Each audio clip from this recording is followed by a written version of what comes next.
Depuis 2007, Nagui anime le célèbre jeu musical de N'oubliez pas les paroles. Chaque soir de la semaine, celui qui est l'un des présentateurs préférés des Français accueille des candidats et les invite à donner de la voix sur France 2. Parfois il s'amuse même à en taquiner certains.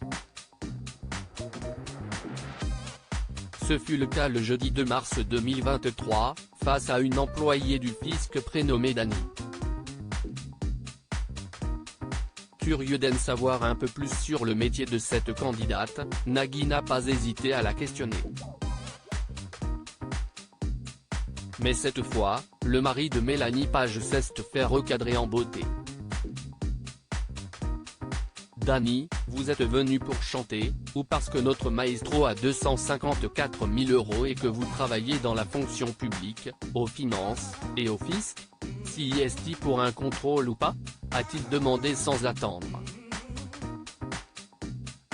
Visiblement très embarrassée, la candidate a tout de même réussi à garder le sourire, mais ne s'est pas gênée pour envoyer un petit pic au célèbre présentateur.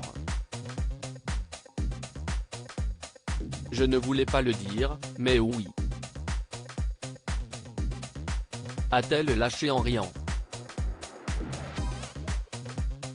Amusé par cette situation, Nagui s'est permis d'insister et à chercher à en savoir plus, quitte à mettre la dénommée Dani très mal à l'aise. J'ai l'impression que vous êtes un peu perdu, je suis désolé, mais en même temps, vous pourrez donc confirmer que les gains sont nets d'impôts, a demandé l'animateur. Face à l'hésitation de la candidate, ce dernier a une nouvelle fois insisté.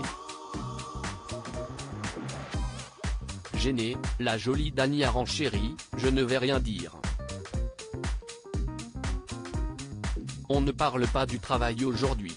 Mais c'était sans compter sur la persévérance de Nagui qui ne s'est pas laissé démonter. Si, on va parler du fisc quand même. Moi, on m'a toujours dit, les gains d'argent, si est net d'impôts. J'ai l'impression que vous êtes un peu perdu, s'est-il étonné.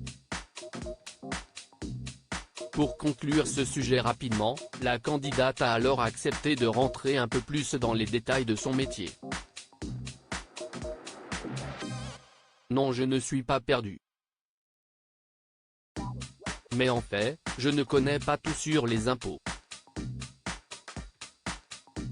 Il y a plusieurs choses au niveau des finances publiques, a-t-elle admise avant de conclure en beauté, je ne suis pas là pour parler de mon boulot. Voilà qui a le mérite d'être très clair.